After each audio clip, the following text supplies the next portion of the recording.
So welcome everybody. It's such a treat to have Karin Ursula Edmondson here. I've been so looking forward to this. I'm just going to introduce her briefly. Karin has an MS in landscape design from Columbia University. She studies with Marguerite Uhlmann-Bower at Earth School in Delaware County. She's a member of Plant Pioneers, and she works with plants in subtle and healing ways that you're about to hear more about. She's been an ecological landscape designer for 15 years, and she's known for cultivating biodiverse gardens in the Catskill Mountains alongside her beloved dogs. She's influenced by Indigenous eco-philosophy authors such as Sherry Mitchell, Martine Prechtel, Mary Reynolds, and Derek Jensen. And those authors and others continue to shape and form her relationship with plants and winged, four-footed, and furry creatures and Mother Earth. And just on a personal note, Karin was one of the first visitors to our garden when my partner and I moved into the house that we live in now. And she was so incredibly helpful to us. We wanted to be and still want to be good stewards of the land, but also felt like we needed a lot of guidance. And Karin was both knowledgeable and magical and encouraging and super supportive. So I have worked with her and just have been so influenced by her visit and her support and her teaching. We do have one favor to ask all of you. If you have questions, please leave them until the end of the presentation. I believe everyone's going to be muted until then. And then at that point, when the presentation's over, we'll open up the floor for questions. You can put them in the chat, or you can just raise your hand and go ahead and ask. But please, again, wait until Karin is done presenting. Karin, thanks so much for being here. Thank you so much, Casey. Thank you, Casey, and John Messerschmidt, colleague of mine, excuse me. Casey's the client, John is the colleague. Thank you both so much for inviting me to do this presentation on gardening with wonder, the welcoming landscape. I'm going to start with the land acknowledgement. I currently live in Catskill, and I work in the Catskill Mountains in the Hudson Valley region, on the unceded lands of the Mohican, Lenni, Lenape First Nations peoples territories. In their language, the Hudson River Valley is Mahikanatuk. My own mother was an immigrant from West Germany who emigrated to New York in the 1960s, and my father's mother emigrated from County Mayo, Ireland to New York in the 1930s. These are my ancestors who many, many, many generations ago in their respective homelands of Germany and Ireland were once intact indigenous peoples with animistic worldviews before colonialism, capitalism, consumerism subverted our indigenous souls.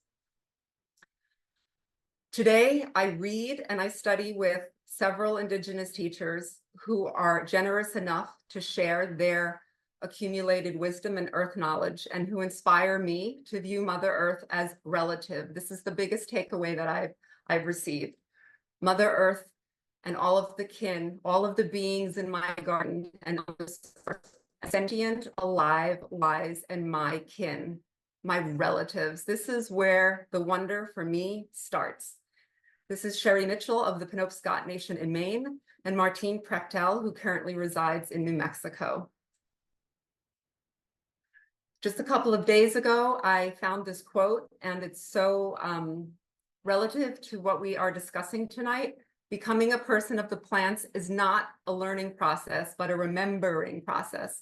Somewhere in our ancestral lines, in all of us, there was somebody that lived deeply connected to the earth, the elements, the sun, the moon, the stars. That ancestor or ancestors lives inside our DNA, dormant, unexpressed, waiting to be remembered and brought back to life to show us the true nature of our indigenous soul. So as someone who is not of this land, with Irish and German ancestry, it is my job now to start remembering my roots. And these are some of the authors and the books that I have read, that I refer to constantly, that I reread that expand my mind and, more importantly, my heart, and give me a history of my own traditions. So I'm not co-opting any other traditions. I'm going to start with this photo. This was taken in May or June of this year, and these are dandelions. Everybody knows dandelions. Everybody has dandelions. Everybody has an opinion on dandelions. I posted this photo to Instagram, and it is one of the most liked photos with the most comments that I've received this year. This is magic. This is wonder. Dandelions are a little controversial, right? The HOAs, the mow and blow guys, the golf courses, the suburbanites hate them. Herbalists love them because the roots and the leaves are spring tonics for kidney and liver health. The birds eat the seeds. They are pollinator food, although the native plant people will say that they are not as good pollinator food as, say, the native plants, which is true. But if you have dandelions, work with them, leave them there, and then experience the magic and wonder of this. And part of gardening with wonder is slowing down, like slowing way down, to take the walk in the morning, in the afternoon, in the evening, as the sun is setting, to capture these little beautiful fleeting moments. And years ago, one of my rescue beagles, Arthur, this was before I studied with Marguerite, my herbal teacher, he would go around the meadow in Westkill and he would start chomping and eating all of the dandelion flower heads. And I thought he was a little nuts back then, but no, he knew something that I didn't. So another thing about gardening with wonder, follow your child's heart. If a plant is calling to you and they are not native and they are a dandelion, something as ubiquitous and everywhere and common as a dandelion, but they hold magic for you, follow that, because the wonder and the magic is in our child's heart. A little bit about me, otherwise known as the credentials, the degrees, and the experience, because that is what our society really values right now. In 2007, I received an MS landscape design from Columbia. Then I moved up to the mountains in 2009, had my first design and install project in Shandaken. But it was in 2012 where a client came to me saying, we'd like a garden that supports birds. And that client and that project, well, really daunting, which you'll see in a couple of slides from now, that project resulted in me shifting focus from a more sort of traditional garden designer to ecological gardening and gardening with native plants. Then 2020 happened, and I started studying with herbalist and RN, former RN, Marguerite Uhlmann-Bower, who really just expanded my mind so much and opened my heart to all the plants and changed the way, again, I teach clients and interact with plants and people both. And now in 2024, I'm just reading everything I can get my hands upon about indigenous cultures anywhere in the world. Their animistic worldview is so uplifting, so alive, that the plant outside, that the tree silver maple outside my window can be my relative. It keeps me going in this current society that is kind of a little bit of a wasteland. This is me and my dog, Lola, Karin Ursula, my middle name. Well, I'm skipping ahead.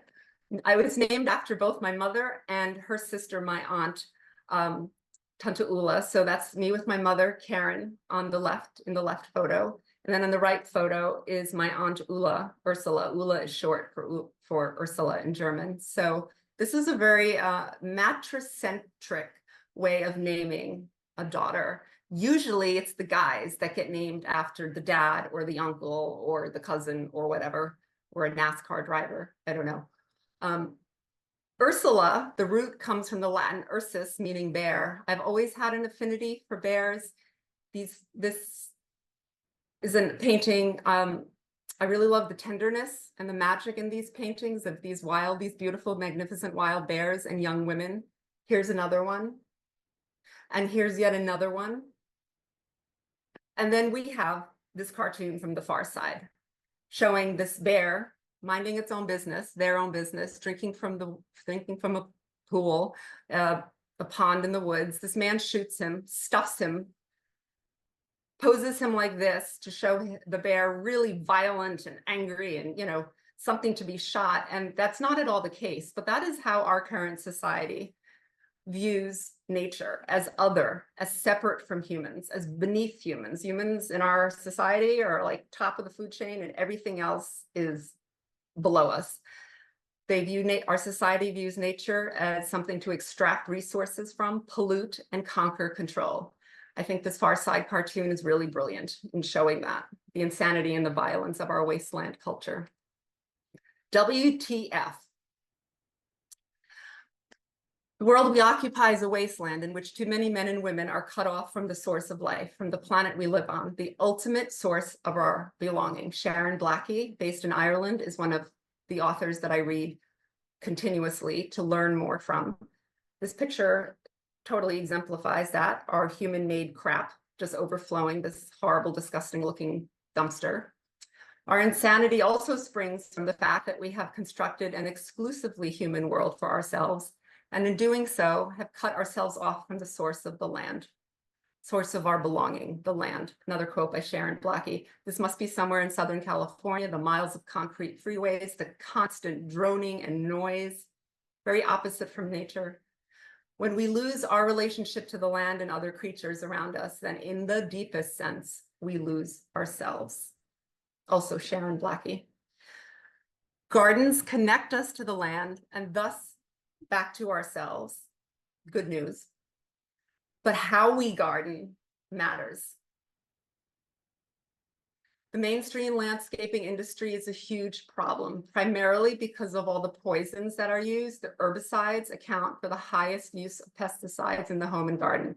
90 million pounds applied on lawns and garden per year. Pesticide sales, 9.3 billion. Of the 30 commonly used pesticides, 16 are toxic to birds, 24 to fish, 11 are deadly to bees.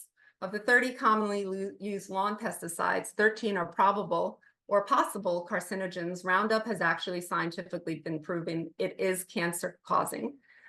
13 are linked with birth defects, 21 with reproductive defects, 15 neurotoxicity, 26 with liver or kidney damage, 11 have the capability to disrupt the endocrine system. For those of you who have dogs and who love dogs like I do, dogs exposed to herbicide-treated lawns and gardens can double their chance of developing canine lymphoma. Exposure to home and garden pesticides increase a child's likelihood of developing asthma, leukemia, and suppression of the nervous, endocrine, and immune systems. Source is beyondpesticides.org. There is way more information on this online. All of that poison stuff aside, for me, the major reason to never, ever, ever, ever use a poison on the land and in the garden is that all of these pesticide manufacturers test on animals, mostly beagles, because beagles are tiny and they're very docile and they won't rip your arm off like, say, a German Shepherd or a pit bull might. If you're interested in this, there's a wonderful organization called Beagle Freedom Project, worldwide now, also started in LA, also has an office now in the UK, and they work to rescue these laboratory beagles. They work also to enact legislation, bipartisan legislation, meaning Democrat and Republican. They'll work with anybody willing to enact legislation that if a lab receives funding from the state, that after the lab is done testing their poison on these animals that are imprisoned in these cages, that the lab has to release them to be adopted. Because typically what happens at the end of the testing process, the dogs are killed. BFP, Beagle Freedom Project. This is the reason no chemicals ever in the lawn. Never mind the fact that if we're all related, when we use chemicals on a plant or a tree or a bug, we are really also poisoning ourselves. So, pesticides aside, plastic waste. I just found out about this last year that all these little plant tags that we get, and notice the plant tags are native plant tags. If you buy a native plant from a nursery, you will have many of these tags. The nurseries can't take them back because they can't reuse these tags. The wholesale nurseries make the retail nurseries buy these tags over and over and over again with every plant they purchase. So here we go, plastic waste. Never mind all the black plastic pots and plug trays, right? And then we have noise and fossil fuels and extraction and mining. How many people here hate the leaf blowers? Probably everybody. Where does the wood decking and stone patio come from? They come from trees that are killed and cut down for your deck. Your stone patio, your bluestone patio, or your fireplace comes from a mine. Resources, viewing the earth as a resource. Just this week, there was a article in the BBC, dangerous gases at closed copper mine in Panama, one of the largest copper mines in the world, owned by a Canadian company. Now, I'm sharing this with you not to shame or guilt anyone about the wood deck or the fireplace, because you know what? We are all stuck in these systems that harm the earth. None of us created these systems. We were born into it, and we have to live and survive within these systems. I'm sharing all this with you so that you become aware, and maybe choices are a little different. So the average US house contains 439 pounds of copper, mostly in plumbing. And there's more than 50 pounds of copper in the average US built automobile. Again, no shaming or guilt here. These are just facts. This is what happens. We need housing, we need cars. This is where the copper comes from. This is what happens when a society views nature as resource and not relative. I love this quote by Aldo Leopold, because I personally feel a lot of pain when I'm working on job sites, when I'm visiting with new clients, when I'm driving around and I see forests being cut down for housing or for other human-built purposes. One of the penalties of an ecological education is that one lives alone in a world of wounds. Much of the damage inflicted on land is quite invisible to laymen. An ecologist must either harden their shell and make believe that the consequences of science are none of their business, or he must be the doctor who sees the marks of death in a community that believes itself well and does not want to be told otherwise. Very poignant. So, ecological horticulture, practice from 2009 to 2020, and I call it my education and, more importantly, my bonding with Mother Earth and all of her creatures.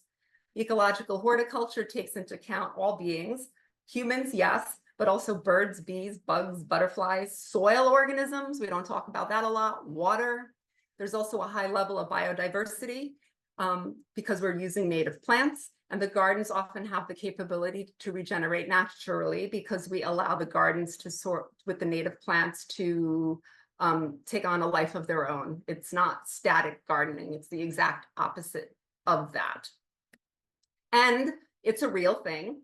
And there's the Ecological Landscaping Association that one can join if one is an ecological landscaper. They host webinars, very great educational webinars all the time. So why does all this matter? Why does ecological gardening matter? Because we are all connected on this planet, and when we are kind to Mother Earth and all the other species, we are actually being kind to ourselves, right? The circle of life, native plants and native insects and wildlife are deeply dependent on one another. And in a small way, as a homeowner and as a home gardener, you can counteract all the habitat destruction, the suburban landscapes, the pesticides, the herbicides, that are stressing the insect, bee, and bird populations by gardening ecologically. Forest community of native plants, meadow community of native plants. Why are native plants important? Again, because they have co-evolved with the insects, birds, and mammals to offer food and habitat. So when you garden with native plants, you automatically sustain indigenous fauna, including pollinators, who keep us alive in more ways than one. Native plants are also used to the natural fluctuations in moisture and temperature, meaning that if they're more used to the natural droughts, the natural flooding patterns, however, that is changing a little bit with climate change. Part of the reason native plants are better adapted to survive these fluctuations in moisture levels is that they have really, really deep root systems. Some of them can go down to 12, 14, 16, 18 feet deep. So when there is a drought, the native plant who is established already is accessing water from really deep down in the soil. They're also really good for erosion control because of those deep roots. Also, the food web, right? Oak tree. If you only have one tree in your garden, if you have a small garden, get a small oak tree. They now make columnar dwarf oak trees. Catskill Native Nursery has them. The oak tree can sustain 500 plus species of caterpillars. This is super important because if you want birds in your garden, you need to have insects and bugs and caterpillars in your garden, because mama bird and papa bird do not feed black oil sunflower seed to their babies. They feed caterpillars. native plants again, food web. And the reason most humans plant native plants is for aesthetic reasons. They're just super beautiful, as these 3 photos show. In each of these 3 photos, it's exclusively native plants, and the composition matters. As with any other garden design, you just take the native plants and compose them in beautiful ways, and you have stunning landscape design. This is an example of a Maine woodland edge garden by Matthew Cunningham design. He used the granite for the stairs. Granite is the rock of Maine. And then there's just a very simple textural planting of ferns and blueberries and bearberry at the bottom and a spruce. Gardens don't have to be Disneyland. They don't have to be bright colors everywhere. Textural contrasts of green on green are just as beautiful as this garden shows. Closer to home now in Sullivan County, we have Carolyn Sumners, who's a landscape designer. She also has the Flying Trillium Nature Preserve, and this is her conifer garden. Again, the composition is really beautiful, a little bit whimsical, made, designed with native plants, and there's some, looks like little blue stem grasses, native grasses in the foreground. Larry Weiner, who's a legend in ecological gardening, he started in the 70s with a small beat-up pickup truck. And this photo I really love because you just have the meadow with a simple mown path and then some sort of hardscape or structure to contrast with that softness. The hard contrasts with the soft. That's sometimes all you need to have a really beautiful garden. I am going to call out, however, landscape professionals who still use herbicides. I won't go deeply into this again, but there really is no reason. Do you really want to be complicit or implicit or both in the suffering of these creatures imprisoned in the labs? Probably not. Okay, back to the beauty. Catskill Native Nursery. I refer to Diane and Francis as the godmother and the godfather of native plants in the Hudson River Valley, because these 2 wonderful humans have been gardening with native plants at their nursery for more than 30 years. Go down, pay them a visit. Deep bows to Diane and Francis. I myself have received lots of inspiration simply from showing up at their nursery and walking around. This is one of my gardens that we installed in 2016. This is the layout phase. This was a very small meadow garden for a client in West Saugerties Road, consisting mostly of native grasses, switch grasses, and then native perennials. This was 2 or 3 years later, where the plants have filled in, the sunny boulevards, the yellow flower shrubs in the front are doing their thing, and the purple bee balm in the back are attracting all the pollinators to this garden. This is, I guess, what they call success in my career. That garden was featured in Dwell magazine. Thank you, Dwell magazine. This was a photo from Dwell showing the client's house built on a bluestone ledge, and then our simple meadow garden of native plants just sort of blended that house back into the rock ledge and back into the existing landscape. These are details from that garden. We planted basically switch grasses who do not move around. They stay in one place. They're clump forming. And then around those sedentary plants, we put swaths of bee balm, the purple bee balm, the bergamot, and mountain mints to weave around the sedentary plants. This is a bird's eye view. And here very clearly you can see the upright ornamental grasses and then the drifts of the perennials. We didn't do the drifts. We put them in here and there in clumps, the perennials, and they grew and they drifted on their own. This is a beautiful thing of gardening with native plants and creating meadow gardens. They're self-sustaining. Really, our job here after the first year and the second year was just editing out the plants that weed here or there. There are 5 mountain mints available that attract all sorts of pollinators, butterflies, bees, wasps, moths.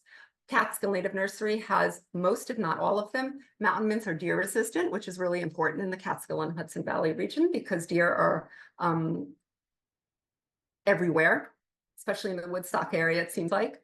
This was another job we did for a client in Willow, and I'm a big fan of mixing the native plants with non-natives like the quickfire hydrangea. I'm definitely not a native plant purist, and it's really fun to mix hydrangeas and traditional garden plants with the native plants. And by adding the native plants with the traditional plants, you're upping the biodiversity. Similar concept here. left photo on the left, this was right after install. We a sedentary line of the switchgrasses, and then the little teeny little sweet ferns that over the years drifted themselves around the switchgrasses. Sweet fern is not a fern. They're called a fern, but they are actually a woody shrub. They're a great moth pollinator plant, and they're called fern because their foliage is kind of ferny, but they have a really beautiful, savory, herby scent when their foliage is crushed. Also, deer tend to leave sweet fern alone. This was a drone shot of the client's garden, pretty much mature at 7 years post-installation. This was in 2021 when sadly they sold their land and they moved to Connecticut. But and then here you see the mixture of sort of the wild and the more tightly constrained with the hedges and the repetition. So again, gardening with native plants, just as beautiful as gardening, traditional garden design, upping biodiversity. It's all in the matter of how you put it all together. This was the garden that I mentioned earlier, that in 2012, a client came to me and said, we would like a garden for birds. So in order to attract birds to the garden, we had to bring in insects, right? So mama and papa bird can feed their baby birds. We also had to bring in a lot of native shrubs with berries on them so that the birds would have food sources, right? We also used a lot of native grasses here because they're also, in addition to birds who nest in shrubs and trees, they are birds that nest at the base of native grasses. So we put it all in here. And believe it or not, this was before and during install. There are actually 3 people. There are 3 human beings on that photo on the left on those stone walls. And the photo on the right is 3 years after installation. This was a very recent project. I designed and project managed, and then Phantom Gardener installed in Rhinebeck. This is also a mix of native and some traditional garden plants like crocosmia. Can't say enough wonderful things about Phantom Gardener. All of the people, from the 3 guys who own it to the last crew member hired, they're all just really nice people. They're consummate professionals, and they really know their plants and they love what they're doing. Highly recommend Phantom Gardener as well. So to repeat, using native plants is gardening with nature for nature. Native plants are better adapted to climate change. You're creating fluid dynamic systems, which means less work for you as the gardener. You're giving that habitat and nourishment to the earth and other life forms who live here on earth with us humans, which we often forget. Everybody knows about milkweed and monarchs. It's not okay just to have food for the actual monarch butterflies, but you need larval host plants like milkweed so that the monarch caterpillar, can lay the eggs on the milkweed, and the eggs then turn into the caterpillar and then turns into the butterfly. And I apologize for the blurry nature of the photo on the right here. This was my first project in Shandaken, and I had created a slope of daylilies.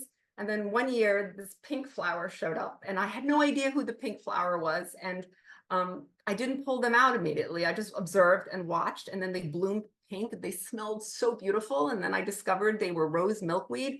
And so all of a sudden we had a clump of rose milkweed who just planted themselves where they wanted to. So I think that, that was the sort of beginning of like, whoa, wait a minute. I'm just the designer. I just put the plants in and then they sort of do what they want. And what I really love about that sort of gardening, like pausing and waiting to see what the plant does and who they are, and if they can be a benefit to your garden, is a super, super important thing. This was during the monarch migration at the end of summer. The butterflies stopped on apple mint plant. All mints are really great pollinator plants. They are not monarch larval host plants. That's a bit of a mouthful, but culinary herbs can be just as great pollinator plants as native plants. This is one of my favorite artists. She's British, Amanda Clark.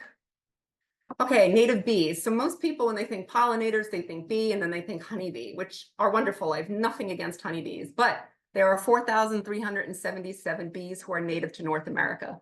Honeybees are native to Europe. There are 800 specifically native to the East Coast. No one is really allergic to native bees. Honeybees are, yes, domesticated, and my brain is going way faster than this slideshow right now. Native bees are usually solitary mothers, or they live in small groups. and they're not aggressive. You really have to go after a native bee and be like really violent toward them for them to go after you. So native bees are in decline due again to the poisons, the invasive species, chronic mowing, fall cleanups, deer development. So it's really, when you think about native plants and supporting pollinators, focus in on the native bees. And then also all pollinators, such as pollen wasps and ants, and the unsexy pollinators like flies and hoverflies and mosquitoes, and then the moths who do all the nighttime pollinating, and flower beetles. Welcome the uncute pollinator guys to your garden. They belong in your garden too. And also protect the unloved. If we're going to go back to the animistic worldview and the indigenous, intact indigenous view of nature as relative, then the snake and the frog and the salamander and the creepy little spider, they are relatives and they belong in your garden as well. And actually having frogs in your garden is a really good sign that your garden is free of pesticides and toxins and poisons. Really quickly about specialist bees versus generalist bees. Specialist sounds exactly like that. A specialist bee has one flower that they can get food from. That one flower has one bee who is able to pollinate them, right? There's specialist bees can make up 20% of our native bees. And then the other 80% are the generalist bees, like the bumblebees, that they don't really care. They'll go to any flower. They'll go to dandelion. They'll go to clover. They'll go to bee balm. They'll go to coneflower. So in order to cover supporting specialist bees and generalist bees, it's best to have a wide variety of native plants in your garden. Here are some native trees and shrubs important to specialist bees: willows, redbuds, dogwoods, winterberries. Serviceberry, great shrub, 3-season interest. In the spring, the white flowers. Juneberry, that are so delicious to humans, but good luck trying to catch them from the birds. And then in the fall, there's this beautiful sort of fiery orange-red foliage. These are some photos I took of the serviceberry in early spring when it's the first white blooming plant in woodlands. Can't miss them. And the white against the blue sky is just, it makes my heart sing after a long Catskill winter. So bees and neonicotinoid insecticides. Neonics, broad spectrum insecticide, meaning they kill everything, right? In Europe, they were banned in 2018. The US is lagging a little bit behind. So it's really important that you go to the small mom and pop nurseries, the independent nurseries. Try not to source plants, especially native plants, from the big box stores. If you do, ask them what their neonic policy is, because neonics are also systemic herbicides, meaning that they stay in the system, in the vascular system of the plant. So if you're bought a native plant that has been treated with neonics and you put that plant in your garden, you're attracting a pollinator to it, you're going to end up killing that pollinator. So this is really, really important, right? You don't want, again, any poisons in your garden. This is just one example. I think Bayer is the brand who makes this. Mass marketed neonic. I've still seen this in big box stores. I've still seen this in the mom and pop stores.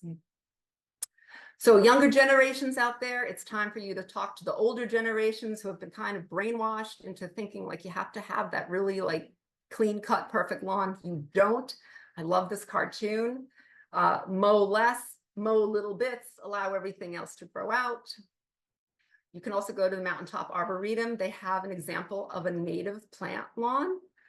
So if you've just finished a construction project and you want to put in all native plants, you're a native plant purist, you don't want clover or dandelion, go to the Mountaintop Arboretum. They have a list here and a sign, and you can experience a native plant lawn for yourself.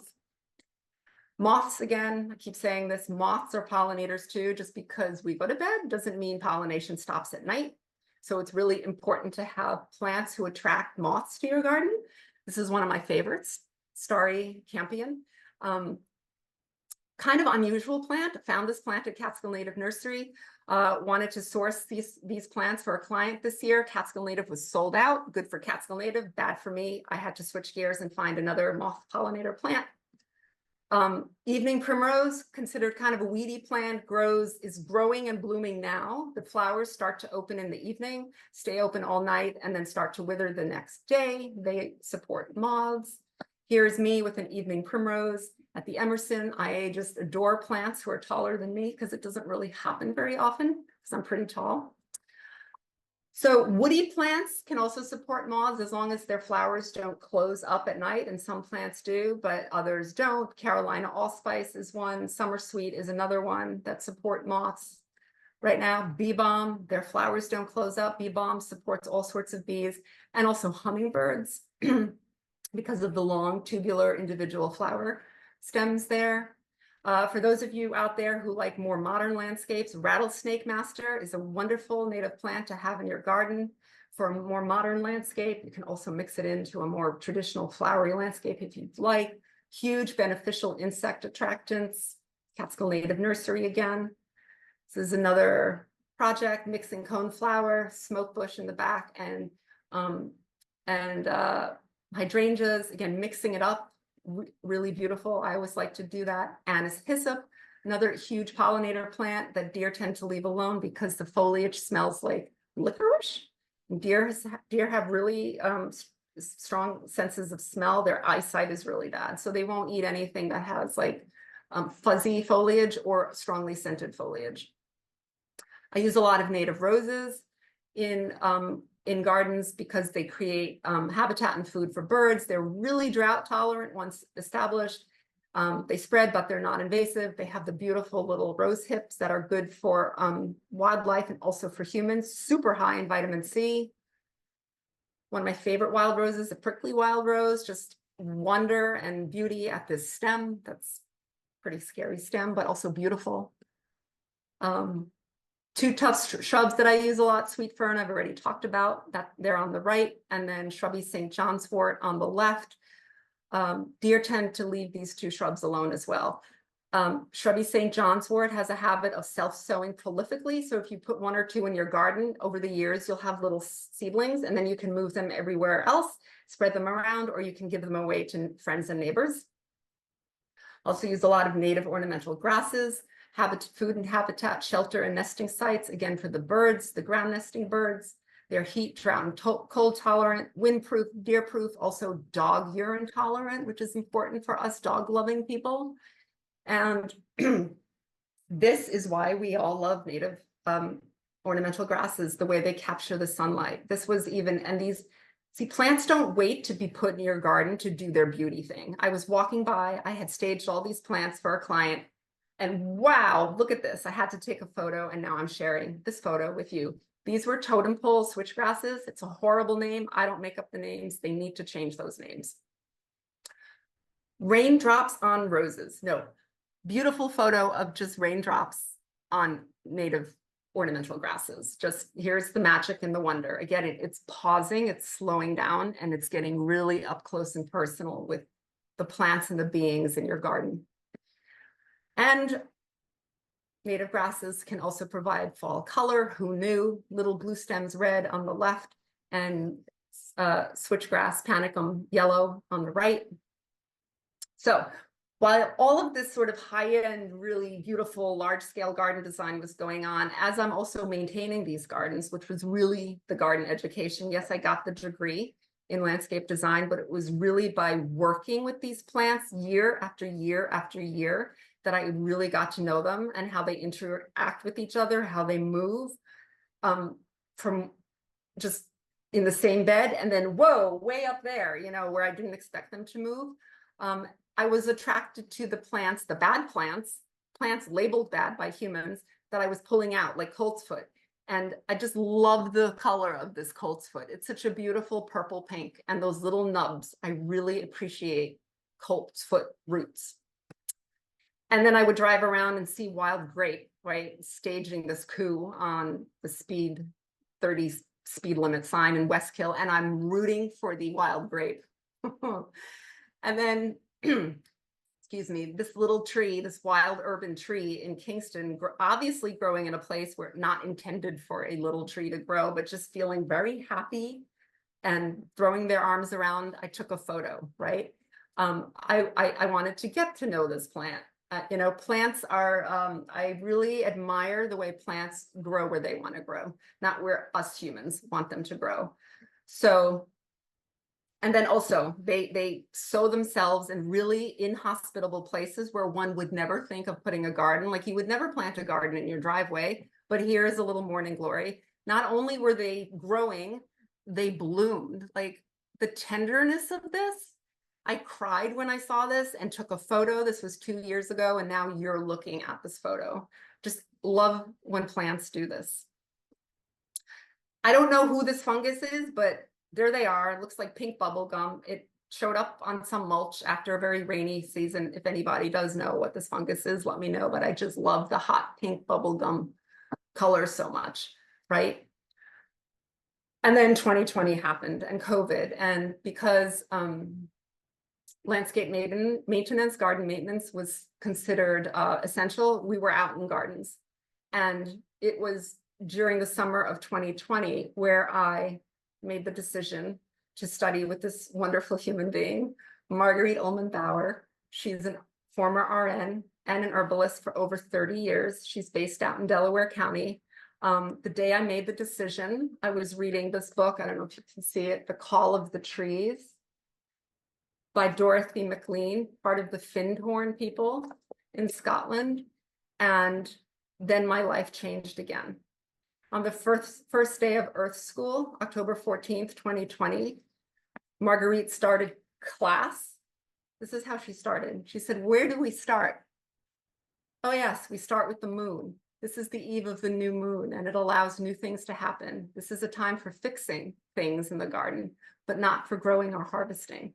Now, that little piece of garden advice, herbal advice, is actually taken from biodynamics, which is a whole system of gardening with the cycles of the moon. But sitting there with Marguerite in a classroom setting, even though it was really in her root cellar, which is a magic space, I could live there happily forever. But the way she started it in rhythm, with the rhythm of nature, I knew my soul was just like, I'm here, I'm down for this, I'm here for the long haul. This made so much sense to me. And it also made sense now why I was admiring colt's foot roots and rooting for the wild grape. You know, if Earth, it was through Earth School that I was introduced to a lot of the indigenous philosophies. And if all plants are relatives, then why not love the colt's foot too, right? Like all of a sudden, it all made sense. Martine's quote, "Everything is alive, but not in the way science says. It's alive in a way beyond science ability to measure it." For me, that means my heart touches my heart in mysterious ways. Derek Jensen, not an indigenous person. He's a white guy. He's an academic. He's an author. These are his words. There is a language older by far and deeper than words. It is the language of the earth, the language of our bodies, of body on body, wind on snow, rain on trees, wave on stone. It is the language of dream, gesture, symbol, and memory. We have forgotten this language.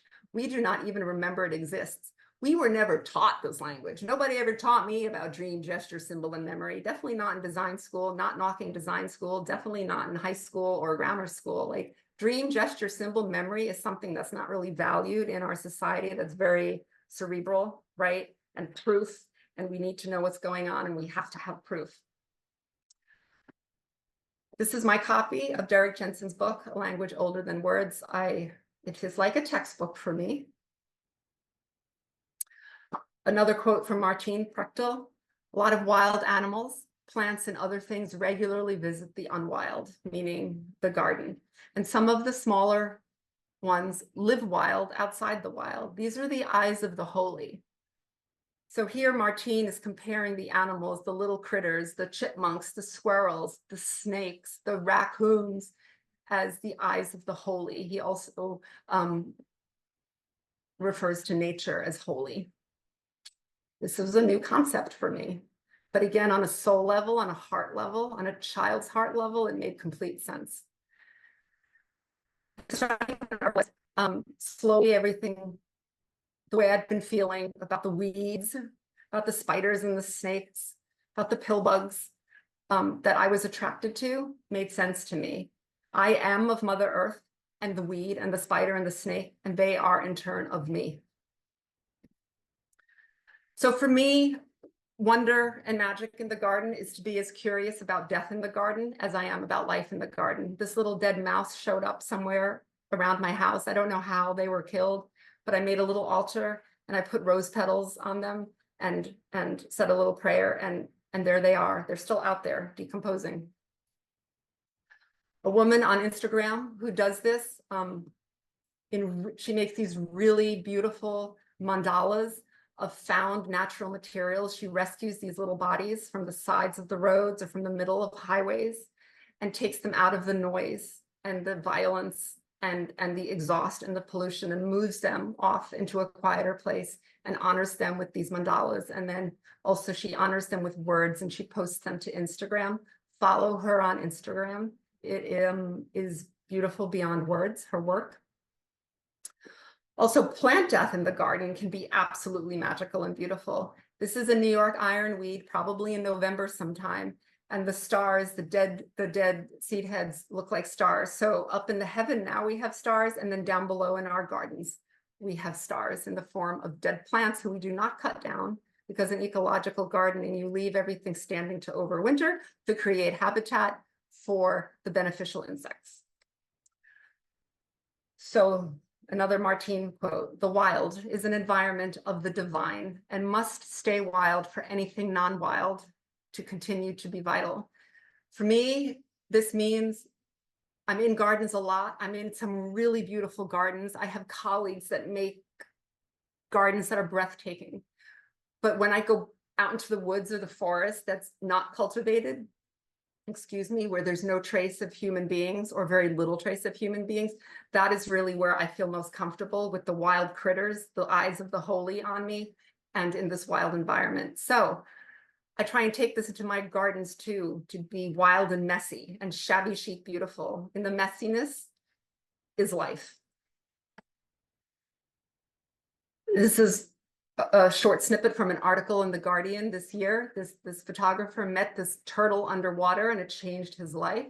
The photographer, Irish, raised Catholic from Belfast. And after meeting that turtle, he realized that the form of faith I had been offered as a child was just a stand-in for the real deal, a seat filler for the raw truth that all the strange wonder, complexity, and mystery of spirituality was already here, all around us, thriving in nature. Amazing.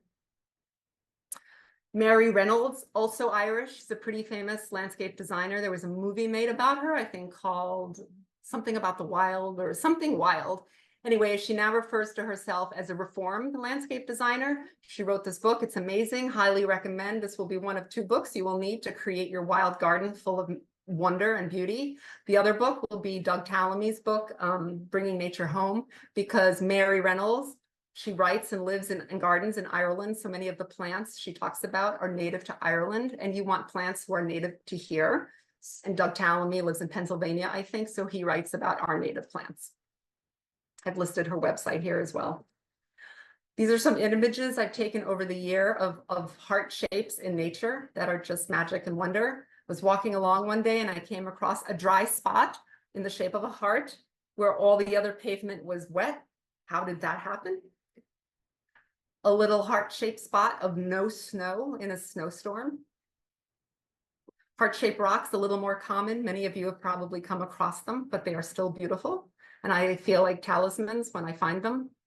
This is the interior of a black walnut shell, heart-shaped.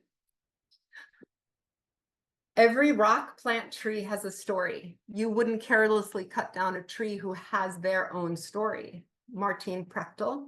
This was a black birch who I met in Columbia County over the winter last year. And this, I really want to know what this tree's story is, because these are beautiful root systems that seem to have a really complex and complicated relationship with the moss and the stones. But the sad truth is that in our society, in our wasteland, we do cut down trees like these eastern red cedars. This was along Old Kings Highway, I believe, outside of Saugerties 2 winters ago. This was a grove of eastern red cedar who were cut down to make room for storage units. And again, not guilting or shaming. I don't know if this man is the owner. This photo was taken by me. He knew I was taking this photo for an art project I was doing. So we take eastern red cedars for storage unit to fill it with more stuff, right? Remember the dumpster with the stuff. So part of the art project I was doing, I did research on eastern red cedar. Eastern red cedar is a tree native to the eastern United States. Many indigenous American tribes refer to eastern red cedar as tree of life or a holy tree. There's extensive use of eastern red cedar in ritual ceremonies and sweat lodges. Both the Kiowa and the Comanche have a cedar man devoted to tending cedar incense. Cherokee legend states that their creator put the spirits of their people into red cedar. So many descendants carry a medicine pouch with a piece of cedar wood around their necks for protection. Eastern red cedar is one of 4 sacred plants. The others are sweetgrass, tobacco, and white sage. This broke my heart after seeing the eastern red cedars and then knowing that other people consider them holy. So I would stop by this site regularly and witness and document what was happening to these trees, their bodies disconnected from their trunks and their roots. And I took a lot of photos and to show that each of these trees is an individual living being. Not one of their trunks is similar. The dark, it's a little brown tinted, these photos, but that dark reddish center you see, that is why they're called red cedar. They have that red heartwood. I recently read somewhere that that wood does not ever decay. I don't know if that's true or not, but what a magnificent tree. Really painful to bear witness to things like this. I don't really need to say much about this picture. This picture speaks for itself. So when I dig deep to unearth the stories of plants and place so they become meaningful to me, it will become difficult for you too to carelessly cut down a tree who has their own story. More art by Amanda Clark. Eco grief, it's a real thing. I feel it. I'm sure a lot of you feel it.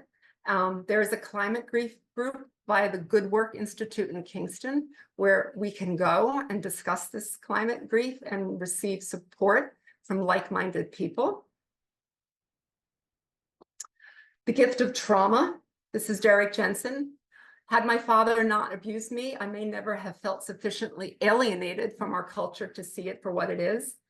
Negative experiences can lead to joy. This is also from his book, A Language Older Than Words, which if anyone is going to purchase, I warn you, the first part is a really difficult read because he chronicles the violent physical and sexual abuse he suffered at the hands of his father. And he correlates that very specifically and factually to the violence in our culture, the violence upon which this country was founded, the violence that in early the Western medicine would test on unanesthetized dogs and other animals because they believed that these animals didn't have souls and couldn't feel pain. But I digress. This book helped me to see and have compassion for my father because I too suffered similarly at the hands of my father. And also combined with studying with Indigenous folks, I understand that there's a line of trauma that runs through families. And it definitely goes through my family, through my father's side. Take a break from the heavy stuff, back to the hearts that I find in nature. And then also, what is this little seedling story? These little seedlings pop up in the craziest places, in this little crack between two bluestone pavers. One of my favorite things to do ever is drive around and witness these wild weedy plants growing out of concrete, right? Martine Prechtel again. The miracle is not the flower growing through the concrete. It's the forgotten soul of the concrete and all of its enslaved components, none of whom asked to be mined out of their native context to become trampled concrete, but who even so, that far removed from nature, can still hold a wild flower. That is the real miracle. Pansy clippings, Gallows Nursery, Woodstock, reminds me of a Jackson Pollock painting. Wonder. Asian bittersweet versus metal rod. Asian bittersweet is a plant who is not native to here. They're native to Asia. It's considered highly invasive. I would agree. John Messerschmidt would agree. But in this particular case, I'm rooting for the Asian bittersweet against the man-made metal rod that's leaning up against a tree. What is that rod doing there anyways? Photo I took in Westkill when I was living up there. This little seedling must have been about 4 inches tall. And I marveled that even the tiniest little seedling gets its own little snow cap. So gardening with wonder, slow down, observe, find the magic in these moments. Notice the glitter on the snow. This was a calico aster I found on the side of Route 28, growing out of a orange traffic cone. So Martine says everything speaks and has something to say. So what is this calico aster saying? Hello, sun. Hello, blue sky. Hello, I'm here too. I'm not going to let the orange traffic cone stop me from growing and being beautiful. This is a photo of mullein, biennial plant, grows for 2 years. And the second year sends up a tall stalk full of little yellow flowers that attract native and non-native bees and all sorts of insects. This is a photo, I love this photo, of the water beads beating on mullein, considered a weed, native to Europe. But when you begin to see and know the stories of plants, I want to welcome these beings into my garden because they are so wondrous, brave, tenacious, and plucky. Wonderful quote by A.A. Milne. So, how to bring wonder into your garden. Loosen up, allow your lawn to grow out. Delight in the little spontaneous plants who are probably not going to be native at first, but who still support pollinators, like the clovers and the lance leaf plantain. And here, when I went to the Healing Plant Garden at Camp Hill Village in Copiague, they cultivate lance leaf plantain. They give this plant the honor of a formal garden row to cultivate them for plant medicine. I probably started crying when I saw this too. I was just amazed. Here's a weed that most gardeners weed out of their garden. And here at the Healing Plant Garden, this plant is given the respect and the honor of being cultivated for plant medicine. You can mow pathways through your lawn or your big open field. You don't have to mow it every year, mow every other year, mow every 2 years. Stop mowing parts, allow other parts to grow out. The photo on the left is what happened when I stopped mowing up in Westkill. These are all calico asters and native goldenrods. I didn't put a single seed there. They just grew out of the soil because I stopped mowing. This is my former home in Westkill and the meadow that we allowed to grow out, my sister and I. When the midsummer sun catches meadow grasses, even though they're not native and they're not ornamental and it's not a designed garden, it's just magic and breathtaking. Photos, biodiversity attracts bees, clovers attracts the non-native honeybee. They also attract the bumblebee. Clovers are good to have in your garden. They're not native, but who cares? If that's all you have, work with them until you can get the native plants in there. Example of a lawn filled with little non-native blooming plants who I just love and who support the bees. Apparently, way back in 1503, German artist Albrecht Dürer also admired weeds because he took the time to paint this painting entitled A Large Piece of Turf. Long history of weed admiration. Staghorn sumac are sometimes considered weedy, but they offer late winter food for our bird friends. So if you have a lot of them, edit some out, but keep some for the birds. Remember, gardening with wonder and ecological gardening is not just about gardening for humans, but about gardening for all beings in your garden. Now we're back to the mullein. This was my first project ever in Shandaken. Some of these mulleins started growing. I really didn't know who they were, but then I got to know them. My client at the time really loved them because they didn't have to pay for them. They fit in really well with the scale of the garden. This was a newer client in Lake Hill. He too liked the statuesque quality of mullein. So he asked us to weed out most of them, but keep some, again, in an artistic arrangement. So we did. This is an example of the mullein flower. Again, a not native plant considered weedy. That's very beautiful and also feeds the bumblebee. And then just this June in the garden of Peter Bavacqua in Hudson, which was this amazingly high-end, beautiful, stylized, gorgeous garden. He kept mullein. Who is that? In the immaculately weeded pea gravel, but mullein. I was thrilled. Bravo, Peter. This is me even before studying with Marguerite, again, being attracted to these plants who are taller than me. This is mullein. And this is me in 2021 with wild lettuce, who can sometimes be taller than me. And I learned from Marguerite they can be used for pain reliefs, similar to opium. Who knew? Jewelweed, a lot of you might have jewelweed, especially if you have wet, partly shaded places. They are native. They can be really weedy. So if you have a lot, pull some out again, edit as necessary, but they do support hummingbirds and other native pollinators. Just example of an invasive plant and then a native plant, both supporting bees. Virginia creeper, you've all seen this growing along utility lines. This is not poison ivy. They offer berries for birds. They have 5 leaves in this gorgeous, gorgeous fall red color. Another plant, weedy plant, keep in your garden, wonderful to work with, wonderful for wildlife. Mix up the native and the non-native. These are just more examples from over the years of doing that. Privet, I inherited this privet and they were growing up and over the roof, and I just chopped them down to about 12 inches from the ground, and over 2 years they grew up, and then I just started really shearing them to be this really great structural backdrop for the flowery plants in the front. Another example of mixing up the native plants like the switchgrass and the gold cone juniper and the 9-bark and little prairie dropseed grasses with peonies, catmint, lady's mantle. It's okay to do this. You don't have to have a 100% native plant garden.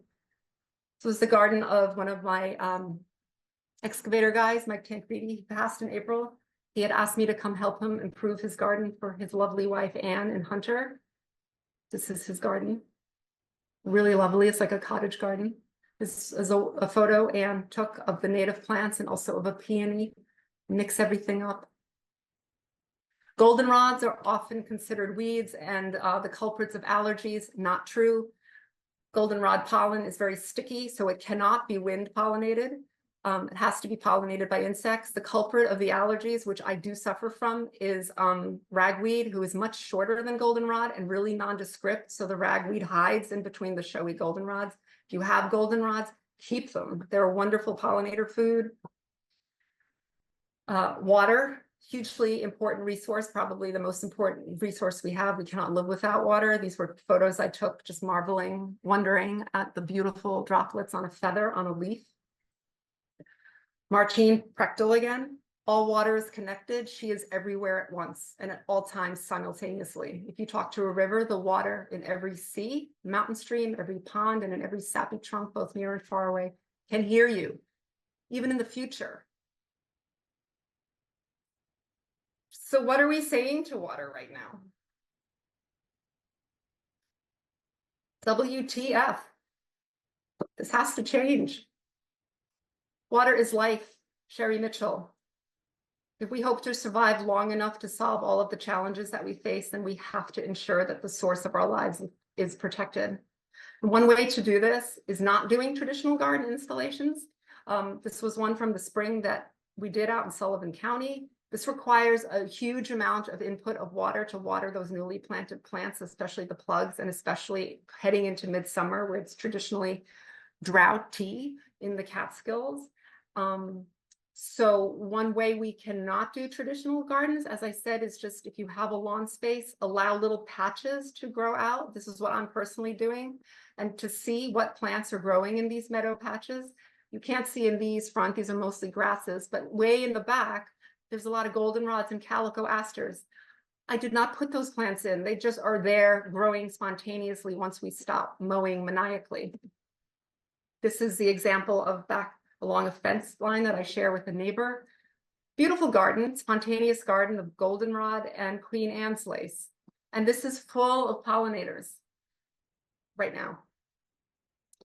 So moving from landscape gardener to landscape guardian, allow the growth of spontaneous vegetation, then shape, edit, or add native plants. Create mother colonies of native plants. Establish the mother colony, and then they will self-sow into larger places. Be content with the less showy native plants, like, for example, calico aster or heartleaf aster, as opposed to New England aster. Remove plants who are labeled invasive with intention, realizing that they are living beings and that they are someplace in the world native to that place and much loved. Nature is our relative. Follow your child's heart. Study with an herbalist. It is life-changing. Slow down and observe. Stop and care for our animal kin. Delight in the ordinary weedy plants. Respect all plants, even those labeled as invasive, as living beings. Sit with the plant, even if they are invasive or not native, and get to know them. There's a reason that they're calling you to them. Explore plant communication with plant pioneers. That is the website of my herbal teacher, Marguerite Uhlmann-Bower. Or We Are All Kin. That is the website of my friend and plant sister, Mickey Asso. take Mickey's Introduction to Earth Kinship workshop and discover methods to drop down into alpha and theta states of dreamy co-creative possibilities and of enhanced sensing. Remember Derek Jensen, we were not taught any of that, but it is in our bodies because of all of our ancestors. We just have to remember it. Marguerite and Mickey help you to remember this. This is Mickey's website if you are interested. This is a photo just to expand your mind.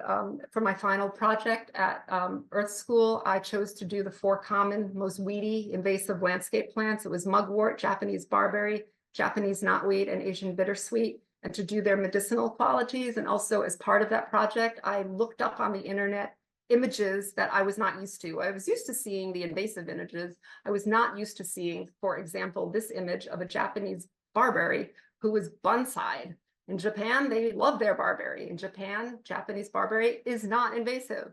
And they take the care and the love and like many years to bonsai a barberry. Amazing.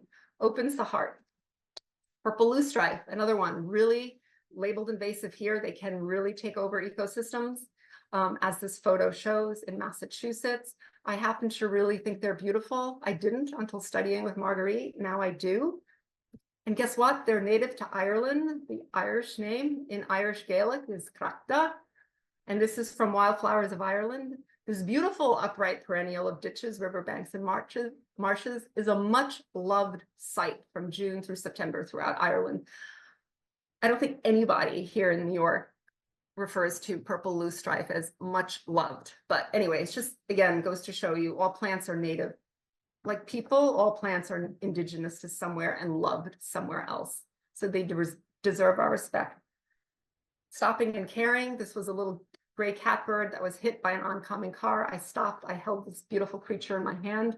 They died in my hand. I then buried them. Little dead vole found up in Westkill. I don't know how they died, but I was just so taken by their perfect little paws or hands or however you want to refer to them. This is a mole that is usually despised by gardeners because they eat roots underground, and gardeners try and kill them and poison and decimate with vole killer, poison bait, shovels, mice traps. I just thought they were really beautiful in death. Plus, I don't have a chance to see them in life, right? Only in death. And then once I started sharing my experiences, especially with my clients started reaching out to me and say, hey, I'd like to do this too. I've seen dead animals in the middle of the road or on the side of the road. I'd like to honor them. How do I honor them? What do I need? Gloves and a shovel, really. And also be really careful not to pull over and cause another accident. Only do so if it is safe. But care for your tender heart and our animal kin. It's all intertwined. Again, just recap, becoming a landscape guardian instead of a landscape gardener. This is from Mary Reynolds, Ireland, mixed up with my stuff. Become a keen observer of natural systems. Be a bird and pollinator advocate. Be an environmentalist, the permaculturist, the naturalist. Be a lover of biodiversity. Grow your own organic food. Study with an herbalist or start becoming an herbalist. Make your own plant medicine. Be an admirer of weeds. Part of the greater whole. Realize you are part of the greater whole and welcome all beings into your gardens. Honor the wisdom of Mother Earth. Martine Prechtel again. In the forest, you're the guest, not the trees. In your garden, you're the guest, not the gophers, aphids, squirrels, or deer. They are the gods to whom you should bow and whose permission you must have to farm there, to choreograph your flowers and vegetables on their land. This spring, a little raccoon mama and her 2 little kits lived in silver maple tree outside of the back of my house. And when I looked up what to do if you have a raccoon living on your property, everything said, get rid of them, call in the wildlife expert, they carry disease, they're dangerous, they'll climb into your attic, all this stuff. It was horrific. And I did nothing. I respected the raccoon mama, she respected me, nothing bad happened. I didn't get a disease. My dog Lola didn't get a disease. I looked up what raccoon is in my ancestors' German, Waschbar. Literally means washing bear because they use their beautiful hands to wash their food a lot. And in Irish Gaelic, raccoon is raccoon. So there's a whole world of life in your garden for all the beings. Coming up in September 21st at the Upland Center in Walton, New York, I am co-hosting along with Marguerite and Mickey and 4 other wonderful human beings this plant gathering, Plant Speak. We will be exploring a lot of the topics I mentioned in here: earth kinship and advocacy, plant communication, intuitive sensing, aligning with indigenous sciences, language of animacy, deconditioning cultural biases and human centricity, relational living, and restoring interdependent communities. This is Plant Pioneers website. You can find more information there if you go to plantpioneers.org. This is also the website of Marguerite Uhlmann-Bower, again, the herbalist with whom I have been studying.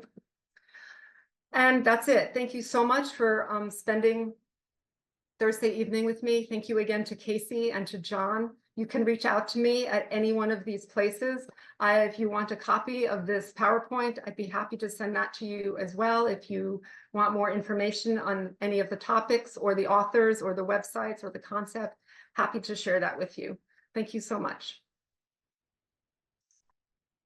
Karin, that was so beautiful and so moving. Thank you so much.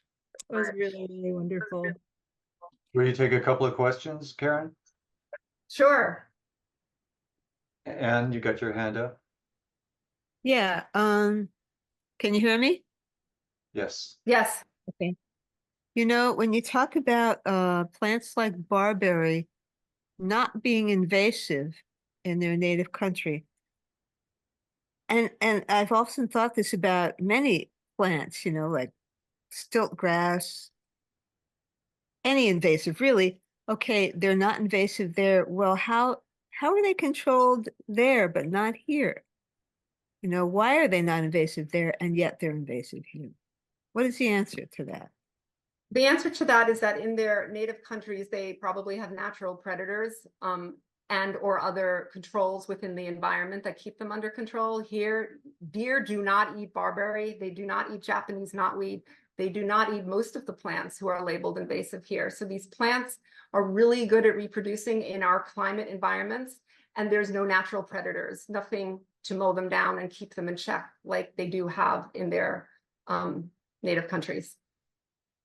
Well, it would be really interesting to find out what those predators and those controls are. Not that But it could also be, sorry, go on. not that, you know, it necessarily would follow that we would want to import those things, just to know. Yes, absolutely. And that is bravo. Follow that through, find out, share that with us. I'd like to know more about that. I could say one thing, you know, in the last 20 years, all of the plants have kind of gone all over the world wide now. So they're invasive now, and I have a feeling that another 10 or 20 years, all the insects also will have gone around the world. So maybe in another 40 years, maybe it'll all even out. Right. We're not going to know. That's a hopeful thought. Yeah. Any others? Have you heard of, have you studied with Stephen Herod Buhner? Haven't studied with. Oh, I've read, I know who he is, and I've read some of his work, but I have not studied extensively with him. No. Somebody else Have you? I've read a couple of his books. I've seen almost all of his lectures. I really like him a lot. Yeah, yeah. Wonderful. That's great news. Janice.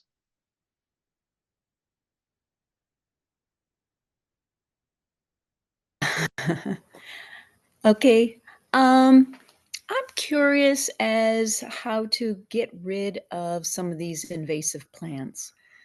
I bought one teeny tiny creeping Jenny from my garden many years ago, and it's all over, and I just keep pulling it, but I can't throw it over the back fence. How do you suggest getting rid of some of these so-called invasive plants?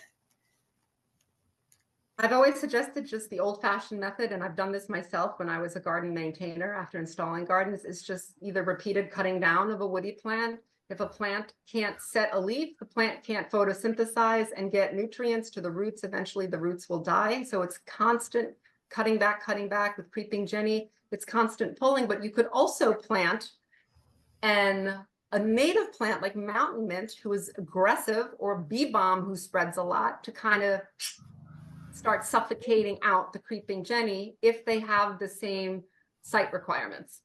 Okay, great. Thank you. And I do have one more question. At the beginning, you talked about the oak housing Yes. 500 different caterpillars. I'm in Otsego County, so I don't know if there's an oak, a specific oak that you're referring to, or because I do want to plant a tree in memory of a student. And of course, I love the oak trees. I don't know if you have a suggestion of a type. I do. And that statistic came from a book from Doug Tallamy again. It wasn't the one that I mentioned, it's a different one. So he's responsible for the 500 plus species of caterpillars.